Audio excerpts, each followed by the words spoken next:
aan ku soo koobayna waxa weeye ilmaha in la ilaaliyo saaxiibada ay leeyihiin loo ilaaliyo in laga ilaaliyo saaxiibada xunxun in lagula didaalo saaxiibo fiican inay la saaxiibaan inaan laga tagin oo la iska sii dayn saaxiibka ay la socdaan aan loo aabayeelin khalad weyn ilmo badan oo salaaxooda iyo wanaagoodu waalidku ay ku didaalayaan waxaa kaga xoog batay saaxiibo ay leeyihiin baa kaga xoog batay kuwa iskuulka saaxiibo kale ah kuwa jaamacadaha saaxiibo kale ah kuwa xaafadda saaxiibo kale ah kuwa kubadda iyo banooniga saaxiibo kale ah ayaa waalidkii oo didaalaya ayaa waxa weeyaan daad ayaa qaaday saaxiibo xun ayaa wata markaasaa wax alla wixii khayr lagula didaalaya waxa weeyaan waxaa kaaga xoog badanaya saaxiibo xunxun oo leeyahay waa inaad ku didaashaa marka inaad ogaatid saaxiibada xunxun nabigu sala allahu calayhi wasallam wuxuu yidhi almaru calaa diini khaliilih falyandur axadukum man yukhaalil qofku mar walba wuxuu ku sugan yahay diinta saaxiibkiisa deriskaa diinta kuu yeel wey deriskaa diinta kuu yeel wey qofku ha fiiriyo cidda uu la saaxiibayo oo uu la soconaya ha iska fiiriyo hadduu xun yahay waa xumaanaya labiska xun hadduu wiilkan ka barto siduu u xiirtay buu kaga xiiranayaa siduu kabaha u gashaday buu u gashanayaa siduu u socday buu u soconayaa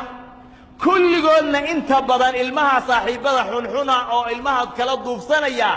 ayaga laftigoodu saaxiibo xunxun oo waaweyn oo gaalo u badan oo cayaartoy ah ayay ku sii xiran yihiin waxaad arkaysaa intaan ilmo yar oo ka xiirtay tintaa dhexdaa oo dhoora ayuu reebtay markaasuu masna wuxuu marinayaa rinji gaduudan ayuu marinahaya markaasaa u fiirisid ayaa waxaa leedahay waxaani maxay tahay maya sida diiqoo kale weeye oo goormee qofkii bani aadamka ah caaqilka ahaa uu noqday qof diiqu siduu dhoorka uu leeyahay oo kala yeesha ilaa haada alxad inuu qofkii caaqilka ah waxaana caaqil ahayn inuu ku daydo waxaa gaarsiiyey wax uu arkay oo uu ka arkay gaaladaas iyo cayaartooygaas oo laadiiniyiin ah waxa uu ka arkay ayaa cunuguna dabaqaya oo la imaanaya inkastoo beryahan kuwii sidatan u xiiran jiray oo dhoorkan dheer reeban jiray oo rinjiga marsanaya aad u sii yaraanayaan oo waxa weeyaan ay sii yaraanayaan ma garanayo magaalkay ku dayanayeen baa ka dhintay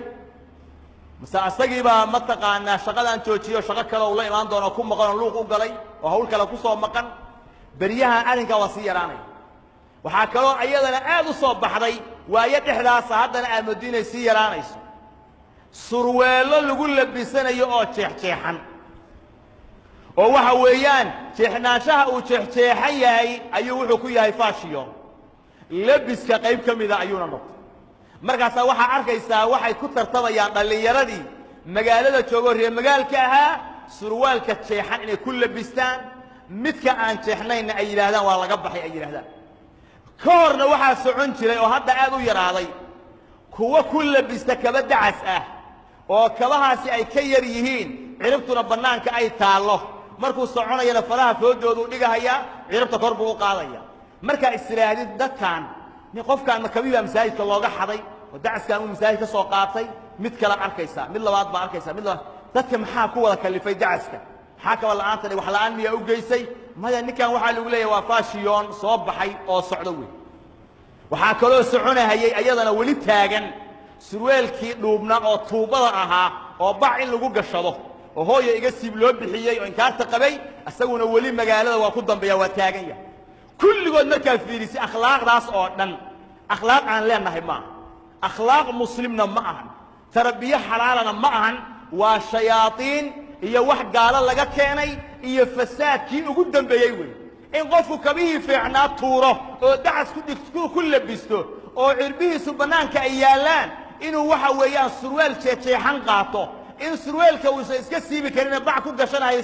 saa u siibahayo dulliga heerkaasa waxa weeyaan qudwada iyo dayashada lagu dayanayo dadka aan diinta lahayn oo islaamka iyo akhlaaqda wanaagsan baabi'inaya ayuu arrinkaasi farac ka yahay waa inaynu fiirinaa marka salaawiisha ilmuhu qaadanayaan aynu fiirinaa sida ay u xiiranayaan aynu fiirinaa waxay ku labisanayaan waxa moobeelladooda ku jira arrinkaa waa inaynu aad iyo aad ugu feejignaanaa maxaa yeelay waxaan ku sugannahay xilli adag oo adag oo adag oo tarbiyadu aad u dhib badan tahay ayaan ku sugannahay ilaahayna baryihiisa aan badinno inuu noo hagaajiyo awlaaddeenna waxa ay nala doonayaan acdaada islaamku ilaahay nooga badbaadiyo اللهم ربنا آتنا في الدنيا حسنة وفي الآخرة حسنة وقنا عذاب النار اللهم ارض عن الخلفاء الراشدين أبي بكر وعمر وعثمان وعلي وعن سائر صحابة رسول الله أجمعين وعنا معهم بفضلك ومنك يا أكرم الأكرمين اللهم اغفر للمسلمين والمسلمات والمؤمنين والمؤمنات الأحياء منهم والأموات برحمتك يا أرحم الراحمين اللهم أعز الإسلام والمسلمين وأذل الشرك والمشركين ودمر أعداءك أعداء الدين يا قوي يا عزيز برحمتك يا أرحم الراحمين صلى اللهم على نبينا محمد وعلى آله وصحبه أجمعين